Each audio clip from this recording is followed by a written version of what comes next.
দুর্গাপুজোর ফুরফুরে মেজাজে এবার দেখা গেল অভিনেত্রীকে নীলপরী সাজে। অপু বিশ্বাস যেন একের পর এক ফটোশুট বা শোরুম ওপেনিংয়ে নাম্বার ওয়ান।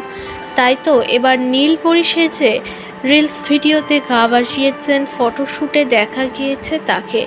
দারুণ লাগছে নায়িকাকে, এক কথায় অপরূপা সুন্দরী। কেউ তো লিখেছে বাংলাদেশের কুইন থেকে নীলপরী হয়ে উঠেছে। মজার মজার কমেন্টে ভরিয়েছে অপু বিশ্বাসকে।